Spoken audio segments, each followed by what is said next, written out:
نعيم بيار. كلكم غتكونوا متفقين معايا باللي هذا هو جندي الخفاء اللي ما كيهضر عليه حتى شي واحد في المنتخب، اللعاب اللي تبارك الله قطع الموت على فرنسا والارجنتين. قاتل يا بايار، فنان ديال الكره، برافو بايار، برافو بايار، عطل الهجمه الارجنتين. ولكن واش عارفين الخوت باللي ماشي بزاف هادي نعيم كان اساسي مع منتخب فرنسا، ودا معاهم حتى بطولات اوروبا الاقل من 17 سنه، ولعب مع نجوم فرنسيين كبار بحال ديسيري دوي وزاير امري ولعاب اخرين كبار. La double nationalité sportive. Ouais, c'est ça. Alors, donc tes deux parents sont marocains. Bah, j'étais français, mais dans ma famille, on parle arabe, on supporte le Maroc, donc voilà. اليوم غتعرفوا القصه والمشوار اللي داز منه اكثر لعاب هادي وكيدير خدمه كبيره في المنتخب، وشنو هو السبب اللي خلاه يسمح فرنسا ويختار المغرب ديريكت، وغتفاجئوا الخوت فاش غتعرفوا الفرقه اللي كيلعب فيها حاليا.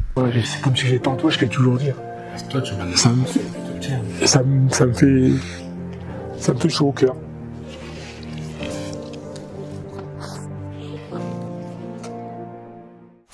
في 23 فبراير من عام 2005 غيتزاد نعيم في مدينة رينس الفرنسية من الأم إيناس والأب نجيب، اللي خلاو العائلة ديالهم اللي كتنحدر من أحد الدواوير في سيدي قاسم كاملين فخورين وفرحانين بيهم. فرحانين كل شيء، هشام بيار والحاج بيار وحبيبه كنت من الطفل كاملين. واش ليك هاد الفرحه اللي فرحنا البارح ما نعسناش حتى 4 الصباح وحنا فايقين. والقصه والحب نعيم بالكره غيبداو في سن مبكره، وبدات علاقته بالكره غير من الشوارع د المدينه، وفاش غيشوف نجيب الحب والتعلق الكبير اللي عند ولده بالكره غيشدو من يديه وغيديه باش يبدا يتدرب مع واحد الفريق صغير كاين تماك في المدينه سميتو اوساسيون ديك خواغوش، بدا سجلو تماك في 2011 والعمر ديالو يلاه 6 سنين. نعيم غيلعب وغيتريني مع هذا الفريق لمده عام واحد، ومن بعد في 2012 غينتقل لاكاديميه فريق سبورتين كلوب تينكو اللي كاين نيت في احد احياء مدينه رينس، واللي بالمناسبه هذا الفريق الخوت على الانتهاء ديالو والافلاس ديالو في 2019. المهم بيار مع هذا الفريق هنا فين غيبدا يتعلم الاساسيات ديال الكره وغتبدا تبان الموهبه ديالو، وغيكون من بين اكثر اللعابه المتالقين في الفريق، الشيء اللي غيجذب ليه اعين بزاف ديال الكشافه ومنقبي الانديه الفرنسيه، واللي غيكون بينهم منقبي اكبر فريق كاين في المدينه ديالو فريق ستاد رينس، واللي ملي شافوه كشافي نادي رينس وكيفاش هادئ في اللعب ديالو وباين عنده مستقبل كبير، قرروا انهم يخطفوه ديريكت لاكاديميه ستاد رين عام 2014 وهو في العمر ديالو يلاه 9 سنين. هاد الخطوه الخوت غتكون خطوه كبيره ومهمه في مشوار اللاعب، بحيث اخيرا جا البلاصه فين غيتعلم وغيتكون على اعلى المستويات. وبلا ما نهضر لكم على جوده تكوين هاد اكاديميه ستاد رين وشحال النجوم الكبار اللي خرجات، واللي اخرهم هو ايكيتيكي اللي تباع ب 90 مليون، وحتى المغربي امير ريتشاردسون ولعابه اخرين. المهم نعيم مع ستاد رينس غيبدا التكوين ديالو غيبدا يشارك مع فريق الشباب في بزاف ديال البطولات الفرنسيه، وغيكون من المواهب اللي باين عندهم مستقبل كبير، والمدربين والمؤطرين تماك كاملين كانوا كيهضروا على الانضباط ديالو في التدريب والجديه اللي كان كيخدم بها. qui est en train de s'imposer dans le groupe 2, qui est très performant aussi aux entraînements et aujourd'hui voilà la fierté de le voir en équipe de France et la fierté de le voir signer son premier contrat pro.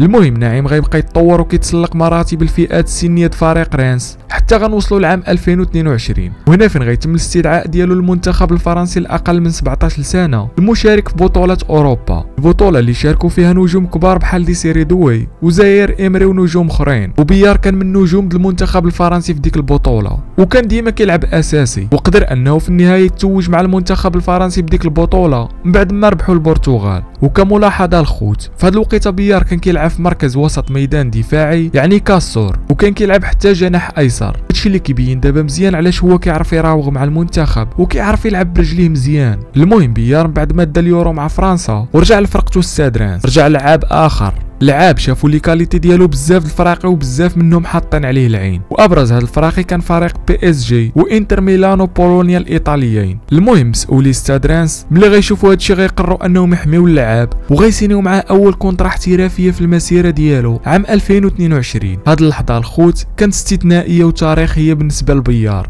وخاصه الاب ديالو اللي قاسى معاه بزاف، والحلم ديالو من ديما كان هو يشوف ولده في هذا المستوى.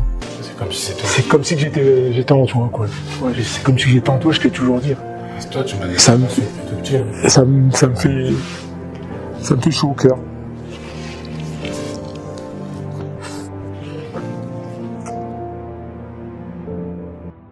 بيار الخوت دابا رسميا ولا لاعب محترف، يعني كان كيشوف راسو خصو دابا يلعب في اعلى المستويات ويزيد يطور راسو، واهم حاجه هي يدير بلاصتو اولا على الاقل ياخذ الفرصه ديالو باش يلعب مع الفريق الاول ستاد رانس اللي كيمارس في القسم الاول ليغ 1. ولكن بحكم المنافسه الكبيره وعدم اتقاد المدرب وحتى النتائج اللي ما كانتش مزيانه، يعني المدرب ما كانش عنده هامش الخطا وخايف يجرب شاب بحال بيار اللي مازال ما كملش حتى 18 عام، خايف يجربه في مركز حساس بحال وسط ميدان دفاعي، وهادشي اللي غيخلي بيار ما يلعبش مع الفريق الاول درانس وما ياخدش حتى الفرصه ديالو في التواجد مع الفريق. فداكشي علاش غيقرر انه يغير الوجهه وياخد تجربه جديده، والوجهه كانت هي نادي بولونيا اللي تعاقدوا معاه في صيف 2023 على سبيل الاعاره مع خيار الشراء. المهم بيار وصل لنادي جديد وبيئه جديده، ولكن الهدف كان واضح، هو التألق ويحاول يلقى بلاصتو مع الفريق الاول. وفعلا غيبدا الموسم الاول ديالو مع فريق الشباب بولونيا اللي كيتسموا بالبريمافيرا، ومع هذا الفريق غيتألق وغيبين مستوى كبير بزاف، بحيث غيماركي معاهم 6 ديال البيوت وغيعطي 6 ديال التمريرات الحاسمه، وغيكون في داك الموسم من افضل 3 ديال اللعابه في الفرقه. هذا الاداء الكبير غيخلي مسؤولي بولونيا يشوفوا فيه مشروع لعاب المستقبل، وغيقرروا انهم يشريو العقد ديالو رسميا مع عند نادي ستاد رانس. وفي البدايه هذا الموسم غيبدا نعيم يستدعيه تياغو موتا مدرب الفريق الاول، وغيبدا يستدعيه باش يتدرب مع الفريق الاول د بولونيا وغيلعب معاهم ماتش واحد رسمي، وموراها مباشره مسؤولين النادي غيقرروا اعاره اللاعب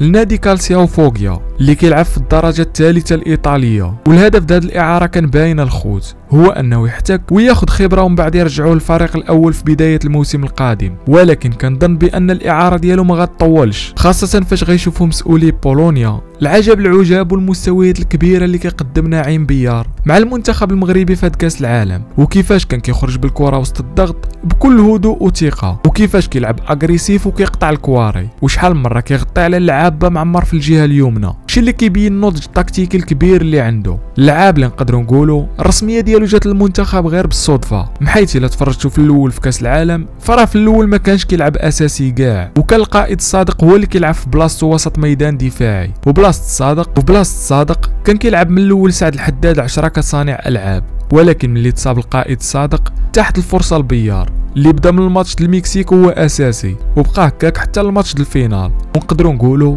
هو القطعه الناقصه اللي كانت عند المنتخب اللي ملي لقاها وهبي ما طلقش منها. ومشوار بيار مع المنتخب الفرنسي غيسالي في فئه اقل من 18 سنه، بحيث مباشره بعد ما غيستدعيه وهبي لاول مره في سبتمبر من عام 2023 باش يكون مع المنتخب المغربي الاقل من 20 سنه. اللاعب بيار ما ترددش وقرر انه يمثل المنتخب المغربي. Alors parce que tu as quand même la double nationalité sportive. Ouais, c'est ça. Alors donc tes deux parents sont marocains et c'est d'où du coup la nationalité française?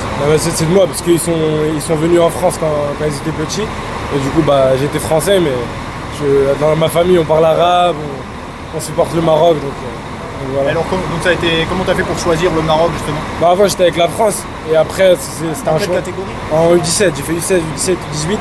C'était un choix assez facile parce que je savais que j'allais le faire. J'allais juste trouver le bon moment et sinon alhamdoulilah c'est. ولعب معاهم اول مره 2 ماتشات وديه ضد بلجيكا، ومن تماك هو مع منتخب وهبي حتى لدابا، واللي نتمناه هو اننا نشوفوه اولا مع شي فرقه مزيانه، وثانيا اللي ما نشوفوه مع منتخب الركراكي، خاصه في اللحظات اللي غنكونوا فيهم رابحين والمنتخب الخصم مكبوب علينا وداير علينا الضغط. في هاد اللحظات بيار غيكون فعال وغيعاوننا بزاف في المنتخب. المهم الخوت كانت هذه القصه د بيار اللي نتمناو ليه كل التوفيق ان شاء الله. ولا وصلتي لنا بغيتك تكتب لي السميه ديال اللاعب اللي بغيتي ندير القصه ديالو وانا غنحاول نديرها ان شاء الله. كان معكم فريد، مبروك علينا الكاس.